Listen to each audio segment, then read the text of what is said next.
İnsanlar yaxshi deb qaragan taqdirdimi, har qandaq bid'at ozg'unlikdir. Bismillah, alhamdulillah, salatu vesselam ala Rasulillah.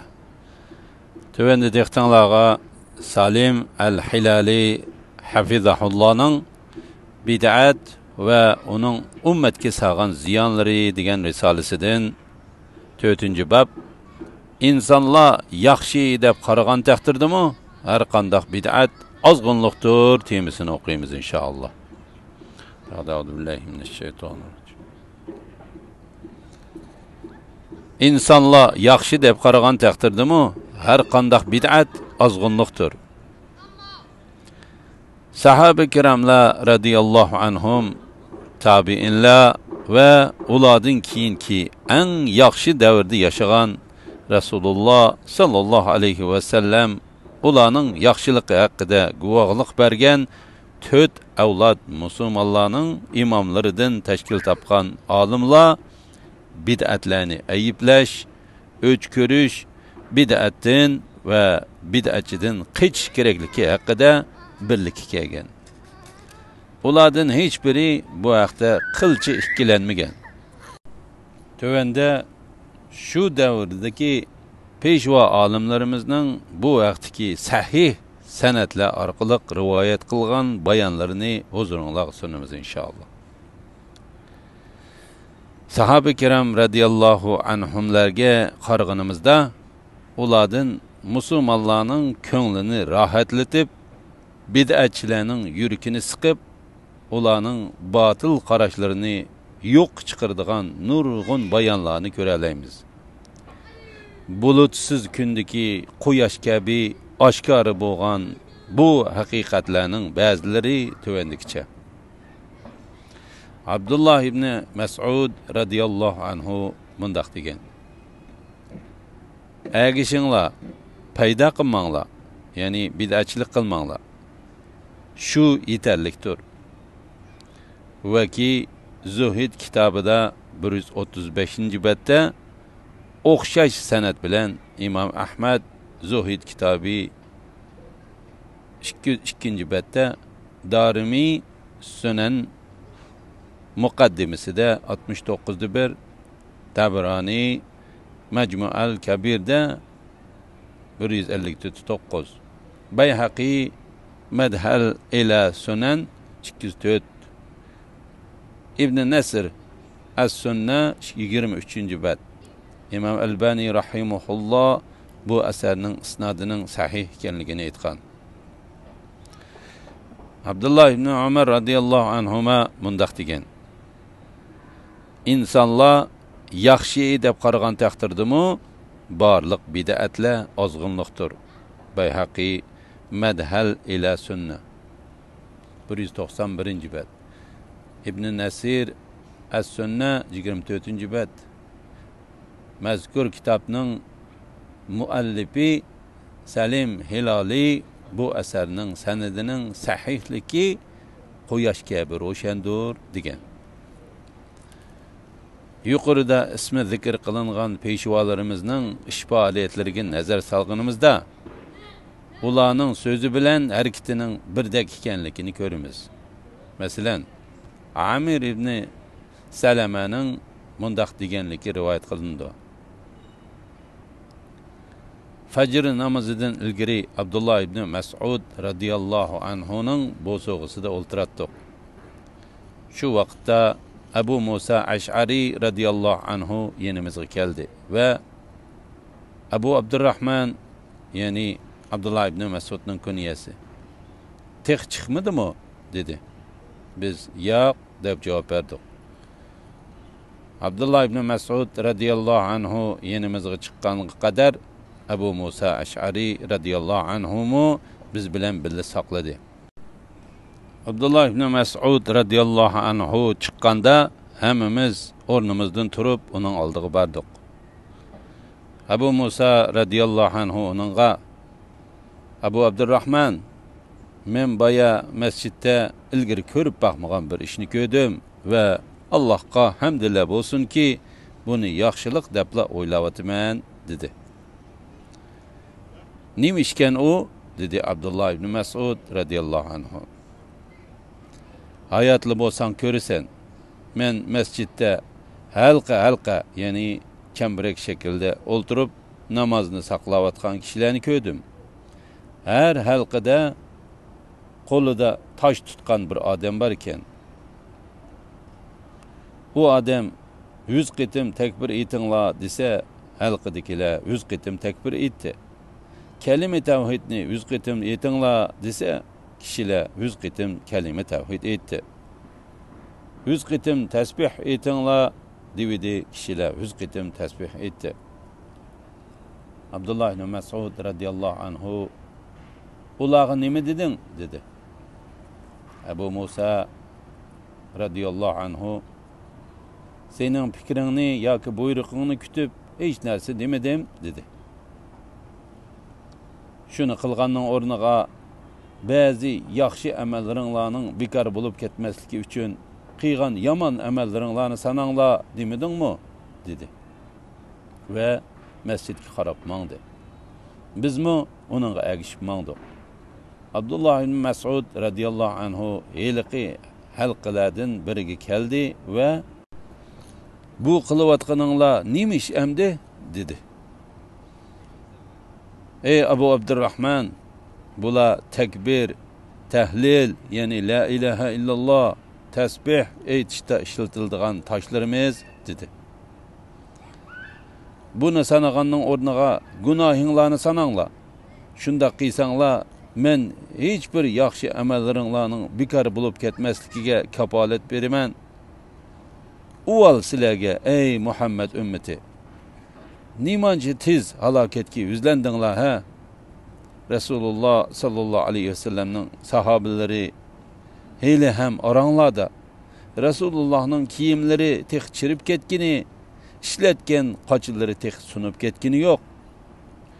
Cenim koluda boğan zat bilen kasem ki, ya sile Muhammed sallallahu aleyhi ve sellem'nin yoluda mu bekrek doğru bir yolunu taptınla, ya bulmasa azgınlıkның işkini açtınla, dedi. Ula Allah bilen kasem ki, ey Abu Abdurrahman, biz bu arqılık fakat yaxşılıqlarına niyet kıldık, deyişti.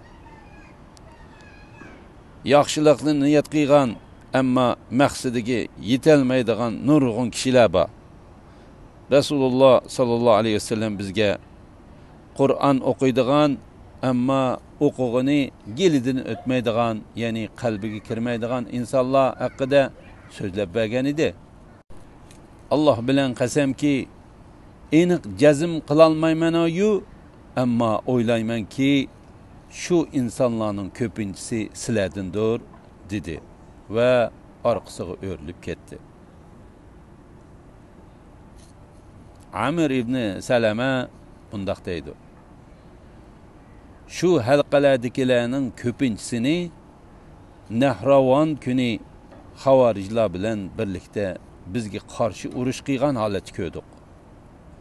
Darimi Sunanda 68-69'da bir, Bahshal Tarix Vasitda 188-189 betda Amr ibn Yahya ibn Amir ibn Salamadan kelgan 2 sanat orqali rivoyat qilgan.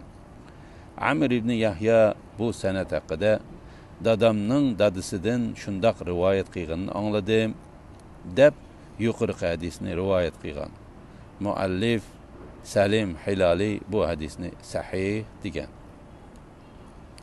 Shundaq deymanki, bu büyük eserde sahabelerden kelgan rivayet Allah subhanahu ve Teala'nın ve Resulullah sallallahu aleyhi ve sellem'nin aldığı ötüp olmaydıgan anladık ve itaat kıldık deb Resulullah sallallahu aleyhi ve sellem'e ergeşken kişilerle bilaleydigan muazzam yani katta kaideler var.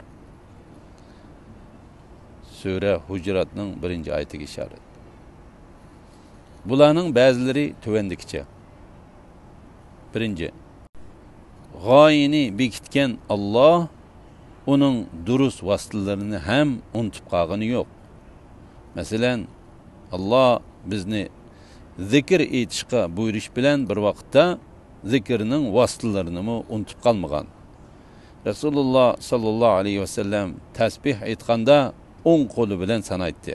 Sahih Abu Davud 1502 hadis. Termiziy 3553 hadis. Hakim 547'dir. Şundaqla muhaqqaqki bula kıyamette sözletilidi deydi. Senedi Hasan.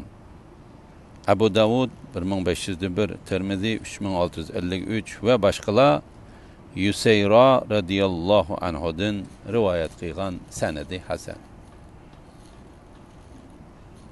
Nurgun insonlar qilgan bid'atleri yoki dinda paydo qilgan bir ishi rad qilinsa, o'z qilmishini to'g'ri ko'rsatib, bu faqat bir vositadir. G'oya Allohga ibodat qilishdir. Vositalar g'oyaning hukmida bo'ladi deb turib oladi. Xo'sh, undaqda vositalar g'oyaning hukmida bo'ladi degan bu hukm zodi qanday yerda kuchga ega? Buni bid'atga tatbiqlashga bo'lamdi? Ibn Qayyim al-Javziyya rahimahulloh bu qoidani to'g'ri tushunish haqida mundaq deydi. Shuni bilish lozimki, bir ishning vositasi makruh, ammo g'oyasi mubah, hatta vojib bo'ladigan ahvollar mavjud. Masalan, bir narsani nazr qilgan ahvolda gerçi nazr qilish makruh bo'lsa-mu, uni ado qilish kerak bo'ladi. Bir qasam makruh bo'lsa-mu, uni o'rindash yoki kafforatini berish vojib bo'ladi. Bundaq misollar nihoyat ko'p. Madarijus Salikin 116'dir. Bu muhim asarda sahabalarning, sahabalarning hammasi olim zotlar edi. Bu yerda shularning ichidagi olimlarning olimi ko'z tutilmoqda.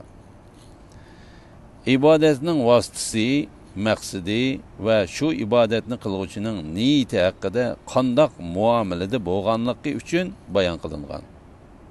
Buni tuvandagidek yig'inchoqlash mumkin. Birinchi, asarda tilga ilingan halqa ahli Allohni takbir, tahlil ve tasbih etish orqali zikr qilgan.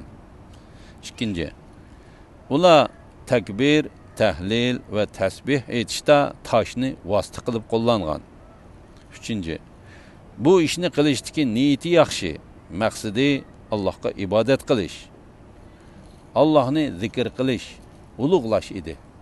Shu vajidan ular Alloh bilan qasamki, ey Abu Abdurrahman, biz bu orqali faqat yaxshiliklarni niyat qildik deyishdi. To'rtinchi, yuqorqilarni bilgan ahvolda Abdullah ibn Mas'ud radiyallohu anhu ularning bu ishini aybladi va rad qildi. Chunki u ilgari Rasululloh sallallohu alayhi vasallamning zamonasidami shunday qilish imkoniyati boturug'liq, bundaq bir ishning bo'lganligini ko'rmagan edi. 5. Abdullah ibn Mas'ud radiyallohu anhu ularning sunnatga qarshi yo'l tutib bid'at paydo qilganligini va shu ishi sababli gunohkor bo'lganligini aytdi. Alhamdulillah, yuqorida Şeyh Salim al-Hilali hafizahullohning bid'at ve onun ummetki sağgan ziyanları risalesinden insonlar yaxshi deb qaragan taqdirdimi har qandaq bid'a ozg'inlikdir temisining oldin qismini oldinglar. Oxirini keyin qitimliq o'qishimizni davomlashtiramiz inshaalloh. Va sallallohu ala Muhammad va ala alihi va sahbihi va sallam. Assalomu alaykum va rahmatullohi va barakatuh.